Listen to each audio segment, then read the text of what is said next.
Nós já vimos na segunda e na terça-feira sobre os dois primeiros novíssimos, morte e juízo. Hoje vamos ver sobre o inferno e o paraíso. Santo Agostinho fala que nós temos que descer no inferno em vida, pela meditação, em espírito, né? Meditando, para que nós depois possamos de fato evitar esse lugar em que foi criado para aqueles que não quiseram Deus, aqueles que não quiseram servir e amar a Deus. Veja que Deus não manda para o inferno porque Deus é mau, mas é justamente a instância para aqueles que não quiseram ir para o céu. Claro que para irmos para o céu temos que seguir os passos de Jesus, né? A porta do céu é estreita, nosso Senhor mesmo disse, mas vamos pedir a Jesus que nós possamos alcançar a salvação eterna. E é claro que graças à misericórdia de Deus, não por nossos méritos, mas pela misericórdia de Deus, que nós recebemos o perdão, recebemos a graça do dom da fé, vamos receber a graça também de uma santa e boa morte, para que nós possamos salvar a nossa alma. E há alguns sinais que nos dizem que aquela pessoa ali tem os sinais dos que vão se salvar: devoção a Nossa Senhora, devoção ao Santíssimo, o amor para com a Santa Igreja. Então são alguns sinais. Por isso que é importante nós nos confessarmos, fazer bem as nossas confissões, lavar a nossa alma na misericórdia de nosso Senhor.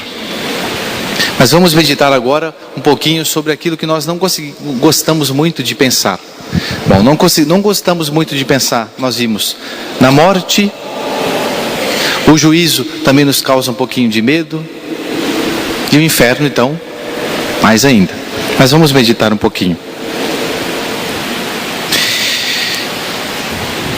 O pecador, diz Santo Afonso, comete 2 males quando peca: aparta-se de Deus, sumo bem, e se entrega às criaturas. 2 males fez meu povo, diz o profeta Jeremias: abandonaram-me a mim, que sou fonte de água viva, e cavaram para si cisternas rotas, que não podem reter a água. Em vista do pecador se ter dado às criaturas com ofensa a Deus, será justamente atormentado no inferno por essas mesmas criaturas, pelo fogo e pelos demônios. Esta, diz Santo Afonso, é a pena do sentido. Interessante que Santo Afonso faz questão de falar do inferno. Veja, se nós pegarmos a Sagrada Escritura, nós vamos, principalmente o Evangelho, Jesus ele fala mais nos prevenindo para não irmos ao inferno, fala mais sobre, ainda que não fale a palavra inferno, mas ele fala lugar de castigo, fogo da geena, não é? Lugar onde haverá choro e ranger de dentes. Nosso Senhor fala mais sobre o inferno do que do céu. Por quê? Porque Ele não quer que nós caiamos lá. Nossa Senhora em Fátima, por exemplo, disse aos pastorinhos, né? Muitas almas se condenam e caem no inferno porque não há quem reze e faça penitência por elas. E aquilo ficou tão gravado naquelas crianças, nos pastorinhos de Fátima, que conta a história deles, que eles faziam de tudo para salvar as almas. Até sacrifícios, por exemplo, davam lanches dele, os lanches, as merendas dele, quando iam pastorear as ovelhas para os pobrezinhos, davam o almoço dele para as ovelhinhas, pegavam urtiga e batiam nas pernas. Como é que crianças tão pequenas faziam sacrifícios tão grandes? Porque eles ficaram de fato convictos daquilo que Nossa Senhora mostrou para eles. Então é importante nós também pensarmos nisso. Santo Afonso continua: como porém sua maior culpa a dos condenados, na qual consiste a maldade do pecado, é a separação de Deus. O maior suplício do inferno é a pena do dano, ou da privação da visão de Deus, a perda irreparável. Então existe, diz Santo Afonso, né, as duas penas do inferno, a pena dos sentidos e a pena do dano. Mas a pior delas é a perda do dano, ou seja, nós temos perdido a Deus. A alma que está no inferno, ela para sempre perdeu a Deus, para sempre. Imagina quando a gente comete alguma falta, ou então comete algum pecado mortal, a pessoa logo se apavora e logo quer se confessar, porque tem aquela culpa, não é? No inferno não tem mais jeito. Por isso que é importante agora que nós estamos vivos, podemos merecer o céu, podemos perder o céu, não é? Mas nosso Senhor nos acompanha para que nós não percamos. Consideremos, diz Santo Afonso, em primeiro lugar a pena do sentido. É de fé que existe o inferno. Alguns de vez em quando dizem, não, o inferno foi coisa inventada pelos padres, ou então coisa inventada, pintada pela Idade Média, para colocar medo nos outros. Não, Senhor. Jesus fala da condenação. O Filho de Deus fala. Então existe.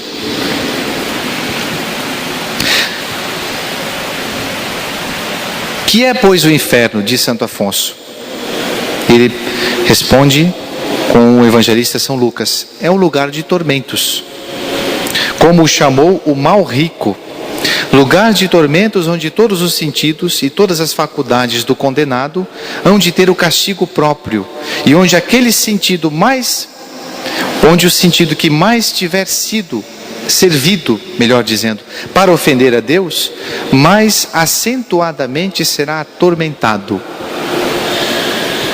Então, diz a Sagrada Escritura, principalmente no livro da Sabedoria e do Apocalipse, se a pessoa, por exemplo, pecou muito com os olhos, no inferno, os condenados que pecaram muito com a vista, eles vão ser atormentados mais quanto à visão.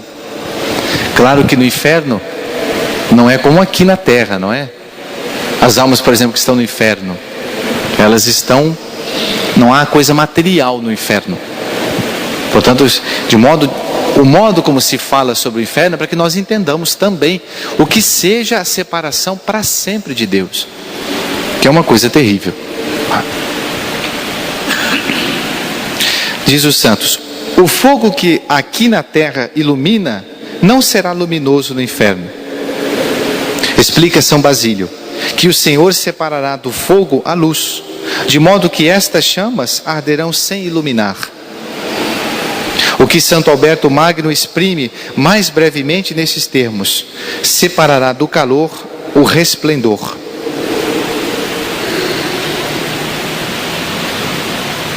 Então o fogo lá não vai iluminar.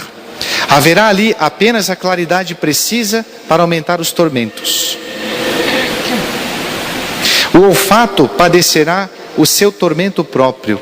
Seria insuportável se nos metêssemos num quarto acanhado, onde jazesse um cadáver em putrefação. O condenado deve ficar sempre entre milhões de réprobos, vivos para a pena, mas cadáveres hediondos quanto à pestilência que exalam. Coisa até repugnante de nós pensarmos. Mas é importante nós, de vez em quando, pensarmos nisso.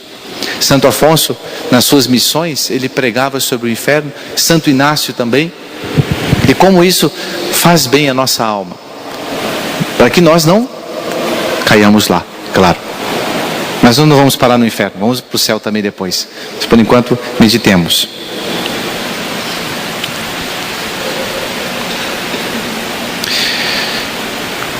A pena do sentido que mais atormenta os réprobos é o fogo do inferno, é o tormento do tato. O Senhor o mencionará especialmente no dia do juízo: apartai-vos de mim, malditos, para o fogo eterno. Mesmo neste mundo, o suplício do fogo é o mais terrível de todos. Entretanto, há tamanha diferença entre as chamas da terra e as do inferno, que, segundo afirma Santo Agostinho, em comparação daqueles, as nossas são como fogo pintado, ou como se fosse de gelo, acrescenta São Vicente Ferrer. O nosso foguinho daqui é muito diferente do fogo de lá. Primeiro, como eu disse, não é algo material, né? É algo espiritualizado. Tanto que as almas que estão condenadas, elas são almas, não tem corpos.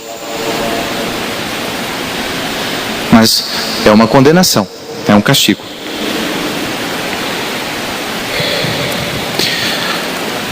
Há pessoas que não suportam o ardor de um solo aquecido pelos raios do sol.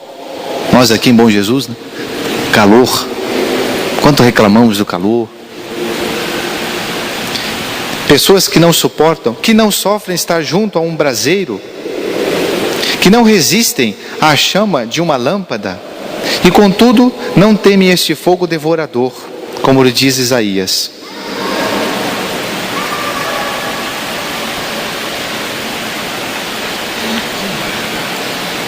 As faculdades da alma terão também o seu castigo apropriado.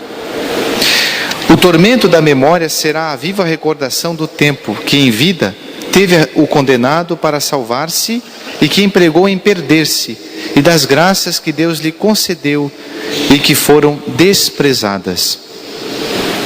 O entendimento sofrerá ao considerar o grande bem que perdeu, perdendo a Deus, e o céu, ponderando que essa perda é já irreparável. A vontade verá que se lhe nega tudo quanto deseja.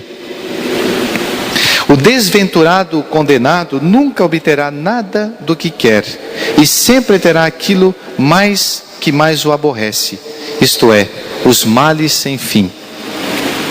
Quererá livrar-se dos tormentos e desfrutar paz, mas sempre será atormentado, jamais encontrará momento de repouso.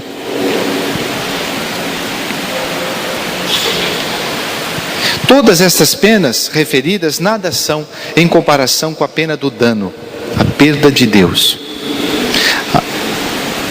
O verdadeiro inferno é a pena de ter perdido a Deus. Dizia São Bruno: multipliquem-se os tormentos, contanto que não se prive de Deus. E São João Crisóstomo: se disseres 1000 infernos de fogo, nada dirás comparável à dor da perda de Deus.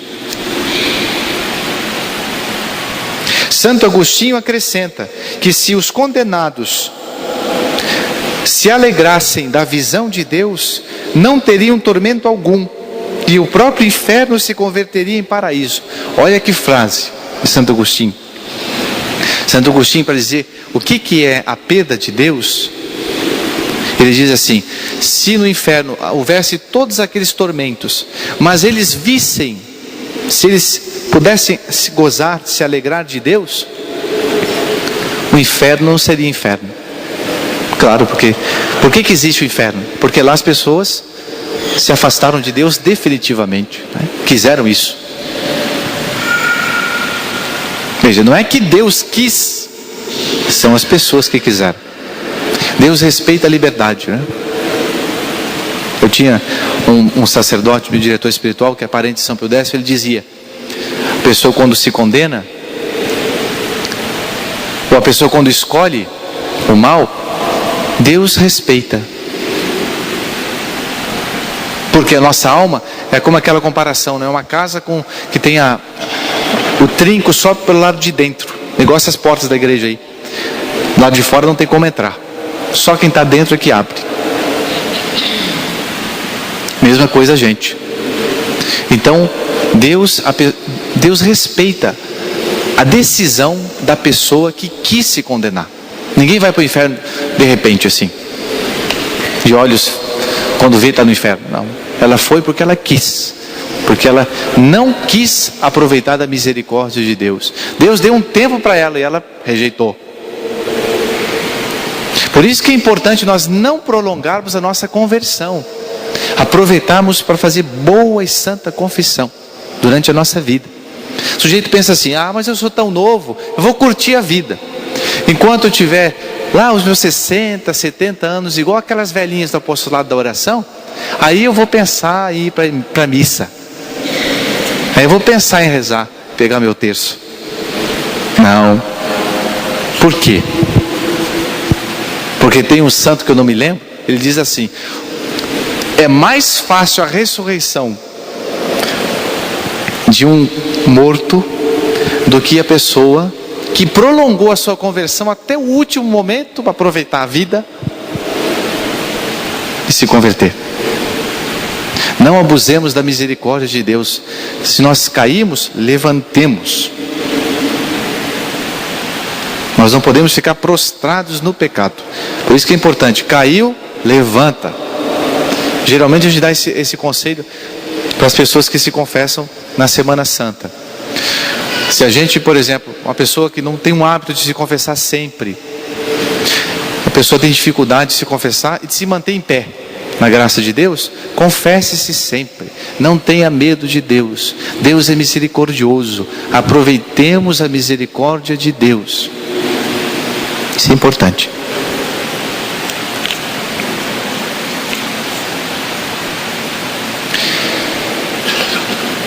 Já terminamos a consideração. Estamos terminando sobre o inferno. Se o inferno não fosse eterno, conclui Santo Afonso, não seria inferno. A pena que dura pouco não é grande pena. Se um doente, ou se a um doente se rompe uma ferida, ou se queima, ou se queimou alguma parte do corpo, não deixará de sentir dor vivíssima, quando essa dor, até que essa dor passe, de Santo Afonso.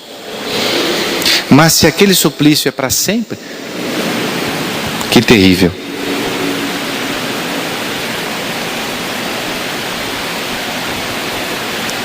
Santo Afonso diz que é de fé a eternidade, a eternidade do inferno.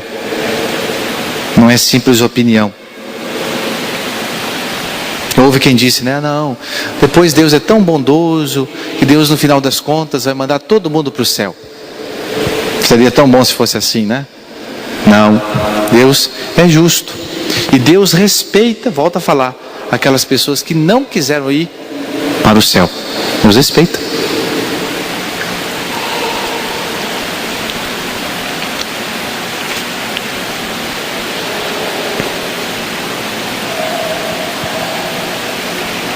Mas deixemos o inferno, passemos ao céu.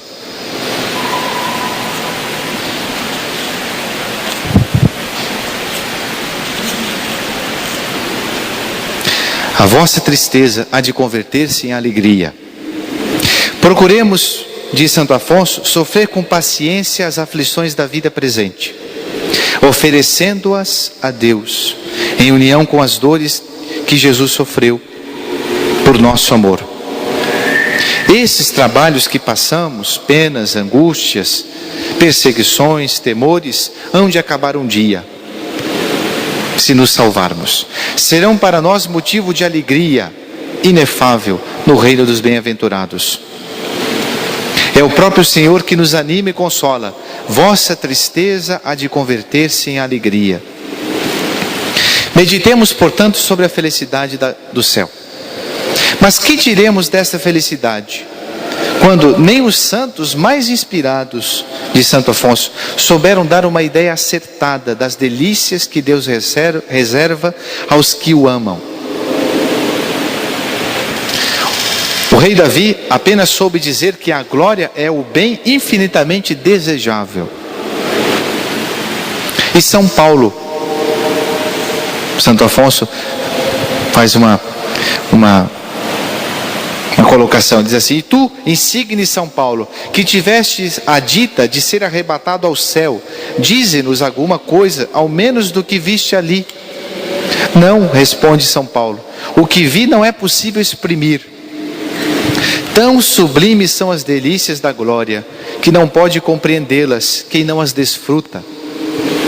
Tudo o que posso dizer é que ninguém nesta terra viu, nem ouviu, nem compreendeu as belezas, as harmonias e os prazeres que Deus preparou para aqueles que o amam. Se nós pensamos que coisa séria é o pecado, que coisa séria é o inferno e o céu, a eternidade.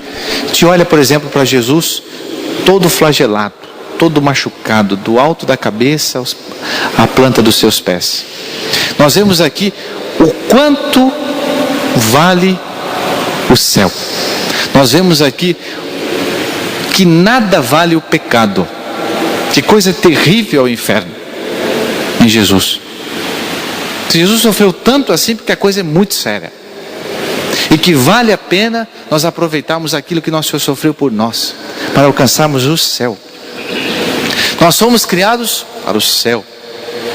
Lá no céu não haverá sofrimento, nem lembrança de sofrimento, nem sombra de alguma tribulação. Se a gente colocar, por exemplo, todas as alegrias possíveis, honestas, desejáveis, de todos os tempos, que todos os homens já desfrutaram, em comparação com o céu é muito mais. Porque Deus é que criou o céu. O céu é o prêmio, não é, que Deus reserva para nós. O céu é a nossa casa. Nós não temos aqui morada permanente, diz São Paulo. Nós somos justamente cidadãos do céu. Temos que pensar nisso. Então, no meio do sofrimento, no meio das dificuldades, das tentações, das quedas, vamos nos lembrar disso. É isso que nos dá alegria também. Nós temos que desejar o céu. Neste mundo, portanto, não somos capazes, de Santo Afonso, de imaginar os bens do céu, porque só formamos ideia do que o mundo nos apresenta. Se por maravilha excepcional um ser irracional fosse dotado de razão e soubesse que um rico senhor ia celebrar esplêndido banquete, imaginaria que aquele banquete haveria de ser o melhor e o mais seleto, mas semelhante ao que ele usa, porque não poderia conceber nada melhor como alimento. Assim acontece conosco, relativamente aos bens da glória. Nós estamos acostumados às nossas alegrias, aos nossos prazeres, mas nós não experimentamos o que é o céu. Dizem que São Pedro de Alcântara depois apareceu, agora não me lembro se foi a São João da Cruz ou a Santa Teresa d'Ávila, e ele diz que era um santo muito penitente, né? São Pedro de Alcântara era um santo que super penitente, penitências incríveis que ele fazia. Claro, ele tinha uma graça especial para isso, né? Mas depois da morte ele apareceu a um santo, acho que se não me engano a Santa Teresa, e ele mostrou a glória que ele tinha no céu, um pouquinho, né? Santa Teresa ficou admirada do que é a glória do céu. Aquele sacrifício que ele fazia na terra, a recompensa que Deus reservou, né? Se Jesus no Evangelho disse que até um copo de água fria que a gente dá para um pobrezinho não fica sem recompensa, quanto mais a nossa fidelidade, quanto mais o nosso esforço, nossa oração, o esforço para a gente viver na graça de Deus, a humildade que a gente tem para a gente receber o perdão de Deus na confissão. Então isso é muito importante.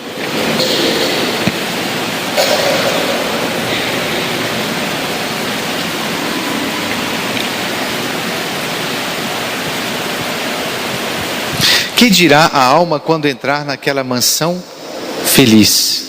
Imaginemos um jovem que, tendo consagrado toda a sua vida ao amor e ao serviço de Cristo, acaba de morrer e deixa este vale de lágrimas. A sua alma apresenta-se ao juízo. O juiz a acolhe com bondade e lhe declara que está salva.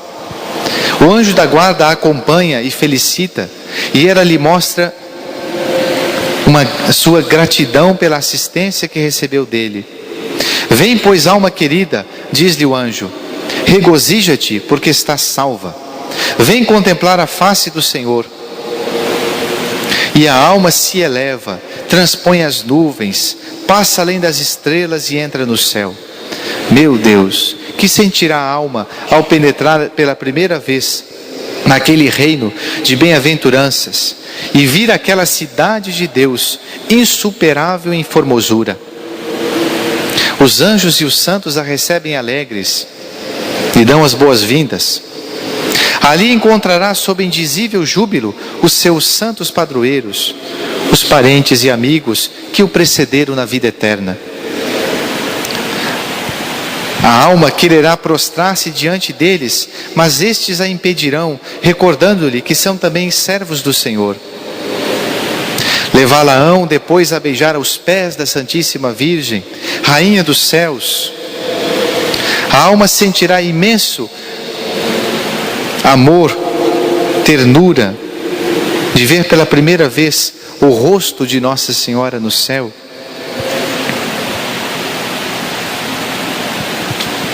E nós escutaremos aquela frase: entra na alegria do teu Senhor. Entra na alegria do teu Senhor. Nós experimentamos um cadinho dessa alegria quando nós recebemos a absolvição. Quando a pessoa cometeu um pecado, uma falta séria, grande diante de Deus, a gente recebe a absolvição e a gente escuta aquela frasezinha do padre: vai em paz. Aquela frasezinha a gente tem que escutar e repeti-la: estou em paz, estou em paz, estou em paz. Isso é um pouquinho, uma gota do céu, gota do paraíso. Como também a pessoa que está com a consciência manchada em pecado grave, a pessoa experimenta uma gota do que seja o inferno, da culpa, não é?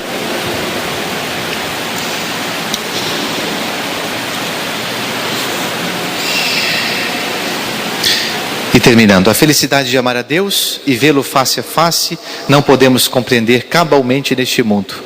Procuremos, porém, avaliá-la de alguma maneira, considerando que os atrativos do divino amor, mesmo na vida mortal, chegam a arrebatar tão somente a alma, mas até o corpo dos santos. São Filipe Neri foi uma vez arrebatado ao ar, juntamente com os bancos que estava sentado. O êxtase. É isso mesmo. Os santos tinham dons místicos, né? Deus dava graça para eles incríveis. São Pedro de Alcântara elevou-se também sobre a terra, abraçado a uma árvore de Santo Afonso, cujo tronco se separou da raiz. Sabemos, além disso, que os santos mártires, graças à suavidade e doçura do amor divino, se regozijam ou se regozijavam no meio dos seus atrozes sofrimentos. São Vicente, durante o seu martírio, falava de tal modo de Santo Agostinho, que não parecia ser o mesmo que estava falando e o que estava sofrendo. São Lourenço, como nós já conhecemos, estendido sobre a grelha em fogo, dizia ao tirano ao tirano, vira-me e devora-me. Porque, como observa Santo Agostinho, Lourenço, incendiado do amor divino, não sentia o fogo material que o devorava.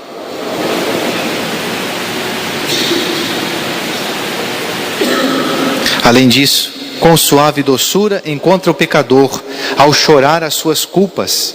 Se tão doce é chorar por ti, exclama São Bernardo, o que não será se alegrar de ti.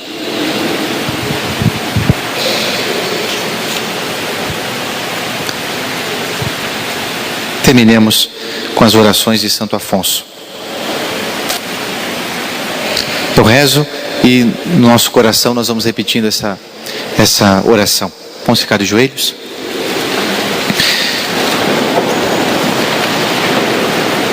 Meu sumo bem, eu sou aquele que muitas vezes vos ofendeu.